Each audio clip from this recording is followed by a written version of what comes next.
오늘은 지난번에 예고했던 대로 말레이시아 취업에 대해서 이야기를 해보려고 합니다. 제가 우선 3명을 섭외를 했어요. 3명을 섭외를 해서 인터뷰를 다 이미 완료를 했고요. 이 3분 다 모두 말레이시아에서 10년 이상 거주하신 분들이고 10년 이상 직장 경험이 있는 분들입니다. 제가 이 3분을 특별하게 선정한 이유는 아무래도 10년 이상은 살아야 그 나라에 대해서 직장 경험이나 일반적인 다른 모든 것에 대해서 어느 정도 이 평균값이나 좀 객관적인 시선을 볼 수 있을 것 같아서 10년 이상 계신 분들에게 인터뷰 요청을 했고 인터뷰를 다 받아내었습니다. 그래서 우선은 이 3분의 인터뷰 내용을 먼저 들어보고 그 다음에 제가 개인적으로 생각하는 말레이시아 취업에 대해서 한 2가지 정도만 이야기를 해보려고 합니다. 왜냐면 이미 이 3분이 다 제가 할 이야기를 다 했기 때문에 저는 다른 거 2가지만 이야기를 해보도록 하겠습니다. 자, 그러면 첫 번째 인터뷰 내용 들어볼게요. 말레이시아 온 거는 2007년 하반기쯤으로 기억되고요. 당시에는 취업 목적이 아니라 여행 목적으로 왔었죠. 뭐 여행 겸 어학 연수 겸 해서 왔었는데 그 지인이 학원을 다니는 것보다는 직장 생활을 하면서 영어를 배우면 더 빨리 는다고 그래서 이제 직장 생활을 시작하게 됐죠. 정확히 기억은 안 나는데 2007년도 말에 10월쯤 왔던 것 같아요. 10월쯤 와서 10월 초에 와서 10월 중순부터 바로 일을 시작했어요. 당시에 독일계 회사였는데 그때 당시에는 한국 사람들이 취업할 수 있는 게 어카운팅 쪽이나 아니면 IT 콜센터 쪽이 대부분이었는데 당시에 이제 그 어카운팅으로 취업을 하게 됐죠.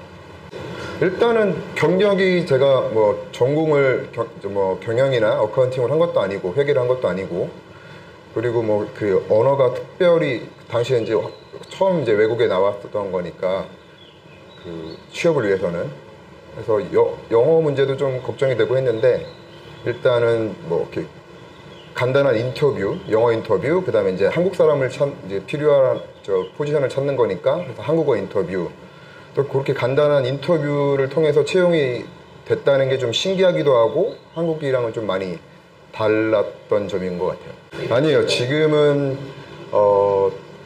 말레이시아에서는 처음 한국계 회사를 지금 다니고 있고요. 그 이전에는 계속해서 지금 현재 회사가 4번째 회사인데 이전 3번째 회사는 모두 다 외국계 회사였어요. 2번째 회사는 미국계 컴퓨터 뭐 이름 얘기하면 다 알만한 컴퓨터 회사에서 그때는 이제 아까도 말씀드렸다시피 어카운팅 아니면 IT 콜센터라 했는데 그때는 이제 IT 콜센터에서 일을 했었죠. 3번째 회사는 싱가포르계 회사였는데 거기서 이제 지금 현재 제가 어블로 하는 일을 만난 거예요. 그래서 이제 로지스틱 쪽 일을 이제 하고 있죠. 일단 뭐 다들 공감하는 얘기일 텐데 한국보다는 좀 업무 분위기가 좀 자유롭고 그리고 그 업무에 대한 압박감이랄까 뭐 이제 그런 게 좀 제가 이제 한국에서 이제 직장을 다니는 친구들을 이제 비교해서 보면 좀 그런 부분들이 좀 편하다고 할 수 있고요.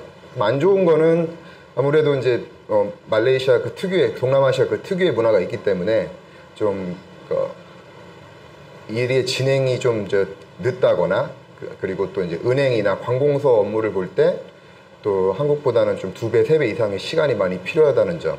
이제 그런 점들은 일할 때 좀 불편하죠. 장점 한 가지는 뭐 일단은 야근 문화가 없어요. 말레이시아는. 그래서 뭐 보통 자기 출근 시간, 정해진 출근 시간, 그 다음에 퇴근 시간에 다 칼퇴를 하고 그 이후에 이제 뭐 자기 자유 시간을 갖는다든지 또 그런 거는 좀 한국보다는 좀 더 나은 문화인 것 같아요. 일단은 여기는 무슬림 국가다 보니까 회사 직원들의 그 종교를 존중을 해줘야 되거든요. 말레이시아 법적으로도. 그래서 뭐 근무 중에 하루에 3-4번씩 기도를 하러 가는데 뭐 직원들한테 업무를 맡겨놓고 답을 기다리고 있는데 뭐 기도를 하러 가서 뭐 답이 늦어지고 뭐 그런 부분들은 뭐 불편하면서도 이제 한편으로는 지금은 이제 이해를 하고 할 수 있는 그런 문화죠. 근데 지금 현재는 한국 회사를 다니니까 그 한국에서 그 고객들이나 아니면 파트너사들이 이제 뭐 연락으로 왔을 때 담당자들이 이제 기도를 하러 갔다는 얘기를 하면 좀 신기해하기도 하고 좀 짜증스러워하기도 하고 하죠. 그 해외 취업이라는 그 단어만으로도 굉장히들 설레기도 하고 선망의 대상이 될 수도 있을 것 같은데, 근데 해외 취업도 마찬가지예요. 한국에서 취업하는 것처럼 뭐 단계가 있고, 그리고 또 어느 정도 시간이 지나야 이제 프로모션도 할 수 있는 거고 한데, 근데 제 생각엔 단지 해외 취업이라는 이유로 해외에서 굉장히 큰 뭐 혜택을 받고 또 많은 그 월급을 받고 이런 아마 좀 허황된 생각을 좀 많이 하고 있는 분들이 있는 것 같아요. 근데 그렇지는 않아요. 그렇지는 않고, 여기서도 뭐 물론 한국보다는 취업의 문이 좀 더 많이 열려 있긴 하지만, 처음부터 큰 기대를 하는 것보다는 오래 꾸준히 그 회사를 다녀야 되겠다는 마음으로 있으시면은 그러면 좀 나을 것 같아요. 처음부터 뭐 내가 해외 취업을 하니까 많은 연봉과 뭐 많은 혜택들을 뭐 준다는 거는, 그거는 말레이시아도 마찬가지지만 대기업이나 그럴까 일반 기업에서는 그런 일은 없어요. 그러니까 말레이시아에서 한국인 직원을 뽑는다는, 그러니까 말레이시아에 있는 회사들이 한국인 직원을 뽑는 이유는 한 가지거든. 그 정말로 네이티브 코리언, 그러니까 한국어를 정말로 한국 사람처럼 구사할 수 있는 그런 사람은 지구상에 한국 사람밖에 없으니까, 그래서 그런 이유 때문에 한국 사람을 뽑는 거고, 그러다 보니 기회가 많이 생기고 있고, 말레이시아가 또 그만큼 발전을 하면서 한국 회사들도 많이 들어오고, 또 한국 회사들하고 같이 일을 하는 말레이시아 기업들도 많이 생기고 하니까 그런 이제 취업을 할 수 있는 기회가 이제 많은데, 대신 이제 뭐 한국인이 말레이시아에 그렇게 많이 있는 건 아니니까 경쟁률이 아무래도 낮지. 뭐 그런 부분에서는 말레이시아에서 취업하는 게 쉽고, 그다음에 또 말레이시아는 또 취업 그 에이전트들이 잘 돼 있어서 뭐 돈을 들이지 않고 취업 알선을 해주기 때문에 뭐 그런 그 경우를 통해서도 가능하고. 말레이시아에 처음 온 건 2008년도이고요. 횟수로는 지금 한 10년째 살고 있습니다. 제가 처음에 말레이시아에 오게 된 계기는 저희 부모님이 살고 계셔서 놀러 왔었어요. 한 3개월 정도 놀러 왔었는데, 이 나라 뭐 여러 민족 살고 있는 거랑 뭐 음식도 다 맛있고 너무 매력 있는 나라인 것 같아서 여기서 일을 시작해보면 어떨까 생각이 들었어요. 그래서 그때는 휴학 중이었고, 휴학 중이어서 이제 한국에 다시 돌아가서 졸업을 한 뒤에 다시 여기 와서 현지 취업 준비를 했습니다. 네, 그렇게 해서 처음 입사한 회사가 영국 회사였고요.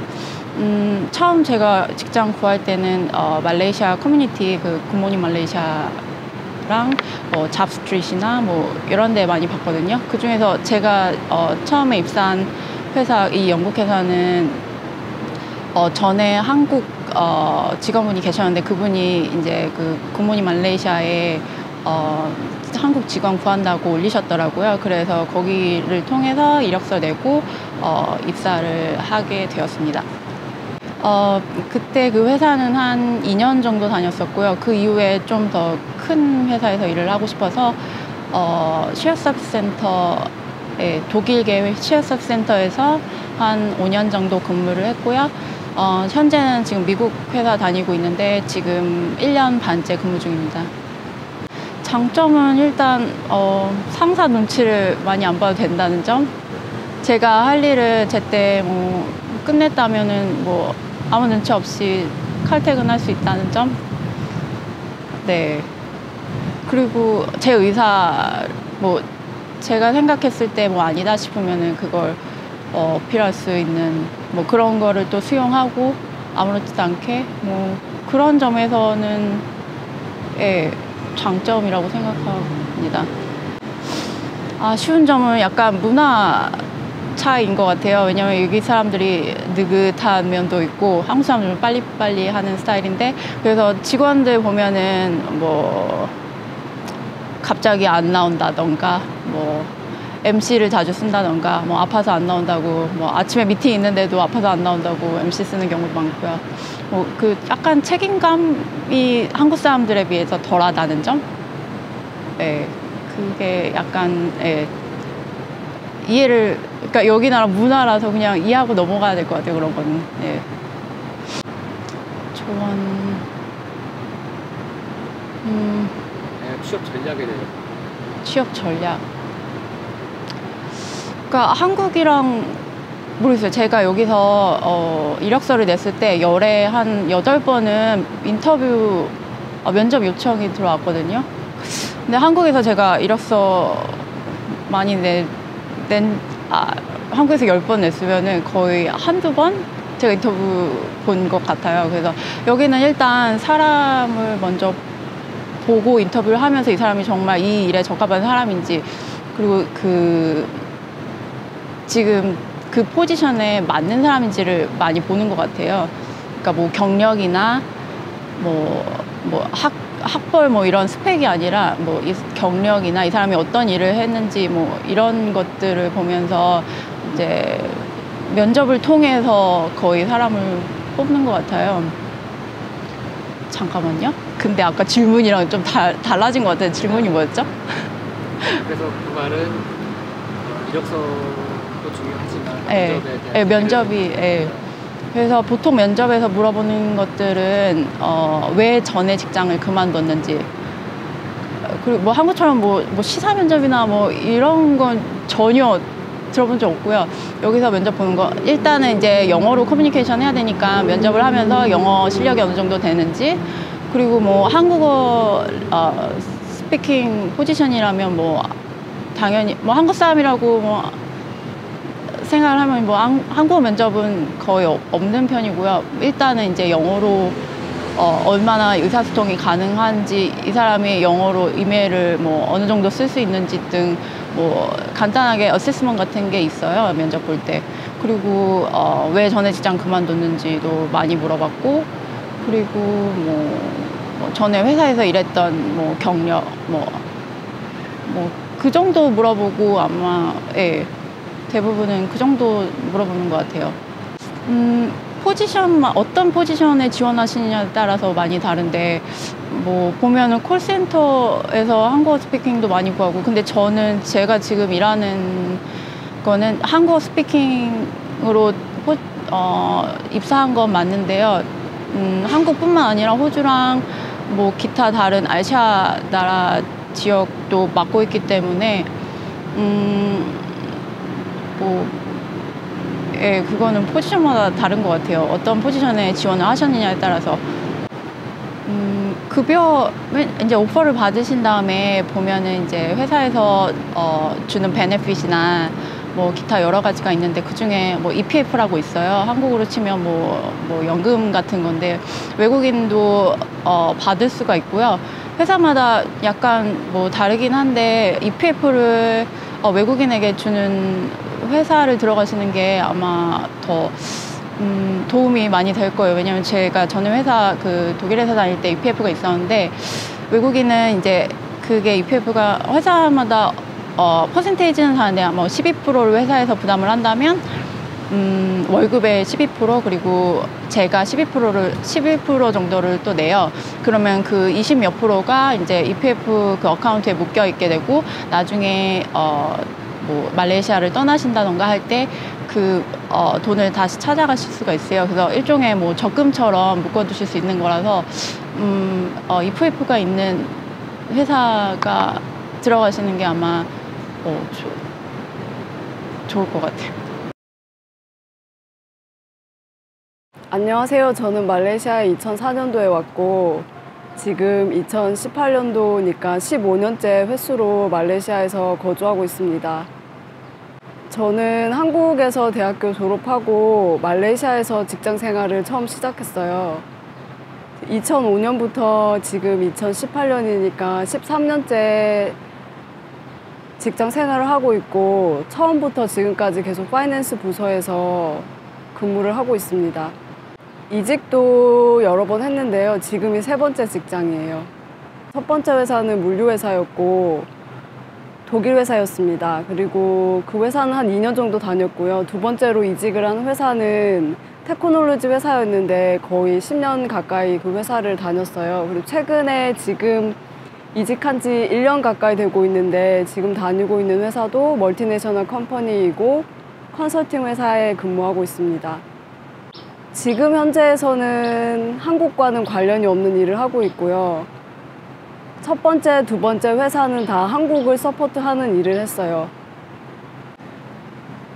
네, 말레이시아에서 대학원을 마쳤고요. 말레이시아 국립대학에서 MBA 과정을 최근에 졸업했는데 그게 한국인을 구하는 자리가 아닌 제가 가고 싶은 자리로 갈 수 있게 된 큰 이유라고 생각하고 있습니다. 지금 현재는 아세안 마켓을 지원하고 있고요. 말레이시아, 싱가포르, 태국, 인도네시아, 필리핀 5개 국가를 지원하고 있습니다. 제가 한국에서도 구직 활동을 해본 적이 있었는데 한국하고 말레이시아에서의 큰 차이점은 말레이시아는 직무 위주로 인터뷰를 보고 채용 프로세스 자체도 채용하고자 하는 포지션에 지금 지원자가 적합한지의 여부를 많이 봐요. 한국하고 다르게 한국은 뭐 이 회사에 대해서 얼마나 알고 있냐, 뭐 이런 지원 동기가 뭐냐, 뭐 회사를 위해 뭘 할 수 있느냐 이런 거를 좀 물어보는데 반해서 말레이시아에서 제가 경험했던 회사들은 정말 그냥 직무 위주예요. 그래서 자기가 이 오프닝된 포지션에 얼마만큼 자기의 스킬이 적합한지를 보기 때문에 우선 채용 공고를 보셨을 때 거기에서 요구하는 리퀘어먼이 있을 거예요. 근데 그거에 맞게 이력서나 커버레터 자체를 작성하시는 게 제일 중요하다고 저는 생각하고 있고요. 우선 똑같은 내용을 썼다 하더라도 단어 자체를 한번 다시 살펴보시는 게 도움이 될 거예요. 그 회사에서 사용하는 단어들이 있거든요. 근데 그런 키워드를 어떻게 아느냐라고 하면 그 회사 홈페이지나 요즘 링크드인에 가보시면 그 자기 경력들을 다 적어놨는데 자기가 가고 싶은 회사의 포지션에 담당자들이 링크드인에 자기 프로파일을 어떻게 기재하고 있는지를 참고를 하시면 될 것 같아요. 그렇게 해서 이력서랑 링크드인 프로파일을 업데이트를 하시고 서류가 통과된 이후에 인터뷰를 보실 때는 만약에 지금 한국에 있다고 하면 스카이프를 통해서 화상으로 보실 수도 있고 아니면 전화 인터뷰를 보시게 될 거예요. 근데 인터뷰를 보는 인터뷰어들이 말레이시아에 있을 수도 있고 아니면 미국이나 호주에 하이어링 매니저가 다른 나라에 로케이트 되어 있을 수도 있어요. 그래서 언어적인 게 영어로 인터뷰를 보겠지만 한국 사람들이 생각하고 있는 미국 영어나 영국 영어로 한정된 게 아니라 호주 영어로 인터뷰를 보게 될 수도 있고요. 필리핀 사람들하고 요즘에 뭐 HR 업무가 필리핀으로 많이 넘어가 있기 때문에 HR 담당자랑 필리핀에 있는 HR 담당자랑 인터뷰를 보게 될 수도 있어요. 그래서 언어적인 거에 대해서 좀 더 다양하게 좀 열어두시면 좋을 것 같고 인터뷰를 보실 때 전화로 보게 되면 그 상대방의 피드백이나 리액션을 못 보게 돼서 좀 어려운 점이 있을 수가 있어요. 한국에서는 인터뷰를 다 뭐 대면으로 보니까요. 근데 그럴 경우에 대비해서 좀 전화 인터뷰는 어떻게 봐야 되나, 화상 인터뷰는 어떻게 봐야 되나 그런 쪽을 한번 준비를 하시면 좋을 것 같아요. 제가 말레이시아에서 10년 넘게 계속 직장 생활을 하고 있는 큰 이유는 우선 조직 문화 자체가 한국과 다르고요. 한국에서 직장 생활을 해본 적은 없지만 뭐 간접적으로 경험을 해봤죠. 그런데 뭐 회식 같은 것도 없고요. 그리고 호칭을 부를 때도 뭐 과장님, 차장님, 뭐 상무님 이런 직급이 없이 그냥 이름으로 부르게 되어 있어요. 그래서 좀 더 수평적이고 좀 더 유연한 그런 조직 문화 자체가 제가 계속 일을 할 수 있게 됐던 가장 큰 이유였던 것 같아요. 그리고 두 번째는 요즘 한국 젊은 사람들도 많이 추구하고 있는 워라밸이라고 하는 워크 앤 라이프 밸런스에 대해서 뭐 휴가나 이런 부분을 말레이시아에서는 굉장히 자유롭게 사용할 수가 있고 자기 시간이나 업무도 좀 더 주도적으로 독립적으로 할 수 있는 게 저한테는 가장 매력적이었던 것 같아요. 그리고 단점이라고 하면 아무래도 외국인으로서 다른 나라에서 살아가다 보니까 이직을 할 때나 구직을 할 때도 워크 퍼밋이라는 그런 프로세스에 좀 한정되는 부분이 있으니까 이직을 해보셨거나 하게 되면 아시게 될 텐데 뭐 텍스 부분이라든지 워크 퍼밋을 터미네이션하고 새로운 회사에 받는 과정이라든지 이런 게 로컬 사람들하고 비교했을 때 추가되는 프로세스이기 때문에 물론 채용하는 회사에서 다 해주긴 하지만 그런 부분이 좀 어려운 점이라고 생각이 되고요. 그리고 한국 사람이 필요해서 한국 사람을 뽑은 포지션인 경우에는 그 외에 더 넓은 풀로 나가기가 좀 제한이 되어 있죠. 그게 불가능한 건 아니지만 그게 좀 제약이라고 생각이 되고요. 그리고 말레이시아에서 채용을 하고 있는 포지션 자체도 한국보다는 훨씬 제한적이죠. 제한적인 업무에 멀티내셔널 컴퍼니에서 채용을 하다 보니까 업무도 제한적이고 뭐 승진 기회나 한국으로 치면 한국에서는 뭐 오래 있으면 호봉이 올라간다던가 직급이 올라간다던가 그런 게 있는데 여기에서는 그렇게 호봉제 같은 개념은 없어요. 회사를 오래 다닌다고 해도 내가 똑같은 업무를 하면 업무의 성격이 변하지 않는 이상 물가 상승률에 따른 급여 인상은 조금 있지만 한국처럼 그렇게 진급이 되지는 않아요. 그게 단점이라고 생각합니다. 말레이시아에 지금 뭐 구직 활동을 하고 계시는 분들이 이 비디오를 보신다면 말레이시아란 나라를 이전에 알고 있어서 뭐 여행을 와봤거나 뭐 학교를 다녀봤거나 뭐 지인들이 있거나 해서 말레이시아란 나라를 우선 알고 있는 상태에서 이 나라로 온다고 하면 뭐 이미 기본 정보가 있으실 텐데 말레이시아란 나라 자체도 모르고 직장이 거기에 있어서 오게 되는 경우라면 말레이시아란 나라의 자체에 대해서도 한번 좀 알아보시는 게 좋을 것 같아요. 그리고 취업을 해서 외국인들이 여기 오게 되면 처음에 1년 동안 텍스가 다르게 부과돼요. 처음에 28% 정도가 부과가 되고 그래서 자기가 실제적으로 수령하게 되는 급여는 텍스 후에는 얼마 정도가 되는지 그리고 그 금액으로 내가 살고자 하는 지역에서 뭐 렌트비를 빼고 실제로 자기가 생활할 수 있는 금액인지 그런 실질적인 부분도 한번 고려를 해보시는 게 좋을 것 같고 목표하시는 바가 뭔지를 한번 다시 재점검해 보시는 게 좋을 것 같아요. 그리고 말레이시아에 취업을 하게 돼서 오시게 됐다면 회사 생활을 하실 때 좀 다양한 사람들을 많이 만나게 되실 거예요. 그런 부분들에 있어서 좀 오픈 마인드를 가지고 생활하시면 즐겁게 생활하실 수 있을 거라고 생각합니다. 꼭 회사 생활에만 한정되는 건 아니고요. 말레이시아는 공휴일도 많고 뭐 휴가도 많고 하니까요. 즐거운 생활 하셨으면 좋겠습니다. 이렇게 세 분의 인터뷰 내용을 다 들어봤고요. 공통적으로 언급하신 이야기도 있고 다 뭐 새로운 이야기도 있고 해서 아마 영상 보시는 분들 중에서 혹시 뭐 말레이시아에 취업을 하시려는 분들이 계시다면 뭐 조금이나마 도움이 되었으면 하는 바람입니다. 그리고 제가 개인적으로 2가지 정도 더 이야기하고 싶은 게 있는데 하나는 텍스 관련된 부분이에요. 텍스는 뭐 여기 말레이시아에 취업을 생각하신 분들은 아마 이미 찾아보셨을 거라고 생각합니다. 텍스 레이시 외국인은 28%죠, 현재는. 이게 매년 바뀌어요. 매년 바뀌어서 과거에는 26%였던 적도 있고 25%였던 적도 있으니까 이거는 매년 바뀌니까. 그런데 지금 아마 기준으로는 28%죠.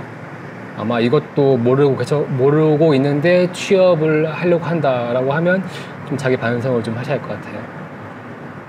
그러니까 이 텍스는 1년 처음 취직하고 뭐 대략 1년 정도 기간은 28%를 낸다고 생각하시면 돼요. 그리고 뭐 1년이 지나면 원래 일수로는 180일인데 그냥 뭐 편하게 중간에 뭐 공휴일도 있고 뭐 휴일 다 빼서 한 1년 정도 지나면 이제 레지던스 레이시라고 해서 현지인과 같은 요율로 텍스를 이제 디덕을 하는데 원천 징수를 하죠. 그런데 이 외국인은 아무래도 그 외국인에게 비자를 주고 하려면 최소 급여가 5천 링깃 이상이 되어야 돼요. 네, 5천 링깃이니까. 근데 이거를 12개월로 해서 하면 나중에 따지고 보면 연말에 이제 내년 연이 끝나고 예를 들어서 2018년이 지나고 2019년 아마 3월부터 5월까지가 이제 텍스 정리하는 기간인데 그때 2018년 최종 인컴을 다 더하면 뭐 어차피 그 레이시 레지던스 레이시라고 내가 적용을 받더라도 나중에는 다 외국인은 다 거의 28%를 내야 된다고 생각하시는 게 속이 편합니다. 그러니까 28% 텍스를 내고 그 환급 받을 수 있는 항목이 몇 군데가 있어요. 그런데 말레이시아에 지금 취직하고 있거나 좀 젊은 사람들이 오해하고 있는 부분이 있는데 환급을 받으려면 환급 받을 수 있는 조건을 돼야 되는데 미혼자는 받을 수 있는 게 별로 없어요, 솔직히. 부양가족이 있거나 기혼자거나 부양가족이 있고 자녀가 있어야지 이게 세금을 환급 요청할 수가 있는 거지 아무것도 없는데 28% 냈다고 난 많이 냈다고 생각해서 뭐 환급을 뭐 요청했는데 안 준다 뭐 이런 거는 말레이시아 텍스 로우를 조금 더 공부를 하셔야 될 것 같고 그러니까 다 자기 항목에 맞게 요청을 하면 텍스는 다 환급은 돌려받습니다. 저도 그래서 매년 지금은 직장생활 안 하지만 과거에 직장생활 7년 동안 할 동안 다 매년 돌려받았고요.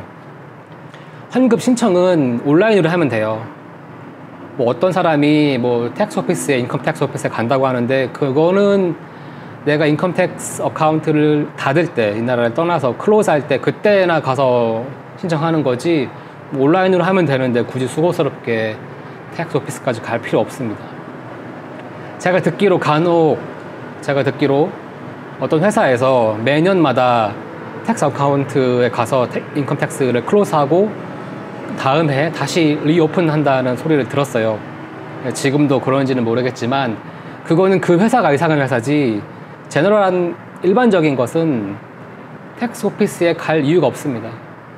텍스 오피스에 갈 이유가 있다면 내가 이 나라를 떠나거나 아니면 환급 신청을 했는데 정확하게 다 맞게 환급 신청을 했는데 환급이 안 된다거나 뭐 기타 다른 이유가 있어가지고 꼭 가야 될 경우에만 가는 거지 인컴 텍스 리펀 요청하는데 텍스 오피스에 갈 필요 없습니다. 그냥 온라인으로 하면 돼요. 2007년, 2008년에는 그때는 인컴 텍스 환급 요청서를 다 손으로 적어서 계산도 다 손으로 했어야 돼요. 그거는 뭐 예전 과거 10여 년 전 이야기지 지금 해당 사항은 아니니까 지금은 온라인을 선택해서 뭐 자기 월급만 입력하면 다 내야 될 금액, 뭐 돌려받을 금액 다 자동으로 계산이 되어서 나오니까 그런 부분은 뭐 어려울 게 없고요. 그러니까 환급이 안 된다면 환급을 내가 신청했는데 안 되고 있다고 하면 뭐 크게 한 두 가지 이유가 있을 것 같은데 첫째는 내가 환급 요청한 금액이 1000 링깃이 넘어갈 경우에는 그때는 이제 다른 더 디테일하게 보기 때문에 그때는 좀 시간이 좀 더 걸립니다. 그런데 내가 환급 요청한 금액이 1000 링깃 미만이다. 그러면 바로 자기 계좌로 보내줘요. 네, 이거는 그래서 금액의 차이이고 그리고 아니면 내가 신청을 잘못해서 그래서 뭐 딜레이가 되는 거지. 뭐 아니면 간혹 이건 되게 조금 정말 간혹이지만 네, 그 인컴 텍스 오피스 직원이 뭐 일을 안 해가지고 뭐 장기 휴가를 갔다거나 이래서 좀 딜레이가 되는 거 빼고는 요즘에는 뭐 다 환급 다 잘 됩니다. 뭐 내가 옛날에 회사 다닐 때도 잘 됐는데 이제 지금 2018년인데 정권도 바뀌고 안 될 이유가 없죠. 자기가 요청한 게 맞게 요청을 했는지 그리고 환급할 수 있는 항목에는 어떤 것이 있는지를 정확히 먼저 알아야 되지, 그냥 무턱대고 외국인인데 28% 냈다, 많이 냈으니까 돌려받자, 이런 거 아닙니다. 그러니까 세법을 정확히 알고 환급 요청을 하셔야 돼요. 이런 거, 그러니까 이거에 대해서 이야기를 하고 싶었고, 또 마지막으로 하나는, 그러니까 말레이시아에 지금 계시거나 지금 직장 생활을 하시거나 아니면 새롭게 와서 이제 취업을 하고 싶으신 분들, 저를 포함해서 지금 저도 이 영상 만들고 있지만 많은 사람들로부터 이야기를 들을 거예요. 근데 제가 강조하고 싶은 건 뭐냐면, 그러니까 이게 그때그때마다 다르니까 케이스 바이 케이스고, 그러니까 검증을 꼭 자기가 해야 돼요. 정말 이 사람이 하고 있는 말이 맞는지. 지금 뭐 라이프 말레이시아 TV에서 지금 어떤 남자애가 나와서 얘기하고 있는데 정말 얘가 하는 말이 맞는지 검증을 한번 해보세요. 검증하는 방법은 요즘 구글로 검색하면 다 나오니까 구글로 다 검색을 해보시던가, 아니면 뭐 텍스 관련된 부분은 인컴 텍스 오피스에 전화를 해보시던가, 뭐 워크퍼밋 같은 경우에는 이미그레이션에 전화를 해보던가, 직접 자기가 발로 뛰어보고 컨택해보고 이래서 알아가는 게 정말 진정한 정보지, 다른 사람이 이야기해주고 듣는 거는 그건 그냥 그 사람의 경험인 거예요. 내 경험이 될 수 없는 거죠. 그러니까 한 예를 들면, 예전에 제가 이제 뭐 첫 번째 회사 그만두고 다른 회사로 이직할 때 좀 뭐 문제가 있었는데, 뭐 비자 취소하고 뭐 월급 뭐 홀드 내고 뭐 이런 것저것 해서 그때는 다 그냥 그 회사의 매니저의 말을 다 믿었어요. 순진했죠. 그때는 내가 어렸으니까. 근데 알고 보니까 그 사람이 말하는 게 다 거짓말이었던 거예요. 예를 들면 어떤 거였냐면, 내가 그때 회사를 그만둘 때, 그때가 하리라야, 그러니까 말레이시아에서 가장 큰 명절 기간이죠. 하리라야 그때였어요. 근데 달력을 보면 알겠지만 하리라야 공휴일, 법정 공휴일은 하루밖에 안 돼요. 하루 이틀? 나머지는 그냥 사람들이 개인 휴가를 써서 일주일 동안 쉬는 건데, 물론 그때 관공서에 가면 일이 지연은 되지만 일이 안 되지는 않아요. 그래서 그때 그 예전 직장 매니저가 지금 하리라야 기간이라서 일주일 동안 이미그레이션이 문을 안 연다 라고 해서 처음엔 그 말을 믿었죠. 근데 기다리다 보니까 제가 이제 주변에 이제 로컬 친구들이 많으니까 로컬 친구들한테 물어보니까 그게 아니라고 하는 거예요. 그 하리라야 공휴일에만 쉬지 다른 평일에는 안 쉰다. 일주일 동안 문을 안 연다는 거는 믿기 어렵다라는 말을 해서, 제가 그날 그 말을 듣고 바로 사이버자야에 있는 이미그레이션에 찾아가니까 오피스가 문을 열었더라고요. 그래서 다음날 회사에 가서 매니저한테 얘기해서, 그때 내가 필요한 게 뭐였냐면 비자를 이제 터미네이션 해야 되는데 그 서류를 아직 안 낸 거예요. 안 낸 이유가 이미그레이션이 일주일 동안 문을 닫기 때문에 그렇다라고 했는데 거짓말이었던 거죠. 그래서 서류 받아가지고 그냥 제가 직접 가서 했어요. 그러니까 이게 또 에이전트 끼고 이런 거 대행해준 사람이 있는데, 그 사람 편에 보내면 이 사람이 내 사료만 하는 게 아니라 다 뭐 여러 회사 돌면서 몰아서 한 번에 하기 때문에 시간이 그만 걸립니다. 그래서 처음에는 에이전트를 통해서 보낸다고 해서, 그러면 기간이 며칠 걸리냐라고 했더니 뭐 3일에서 5일 걸린다고 하더라고요. 워킹데이스로. 그럼 또 일주일인 거잖아요.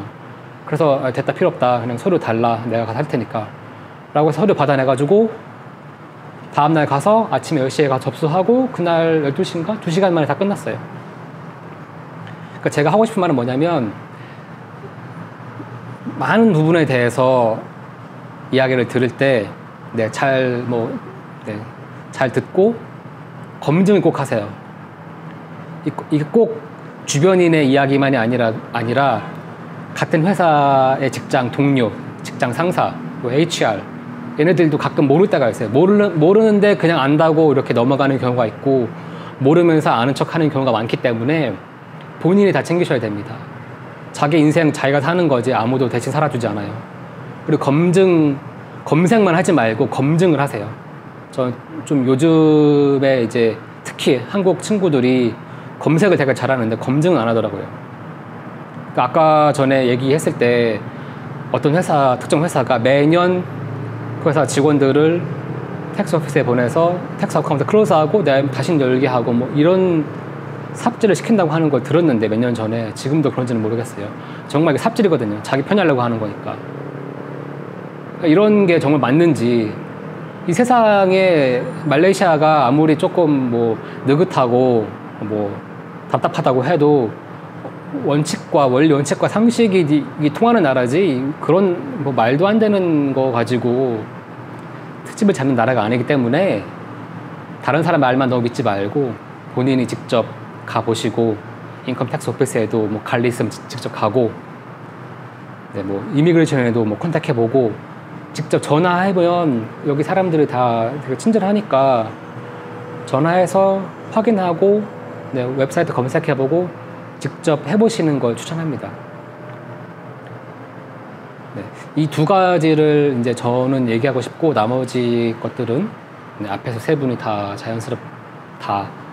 다양하게 자세하게 이야기를 해주셨기 때문에 네,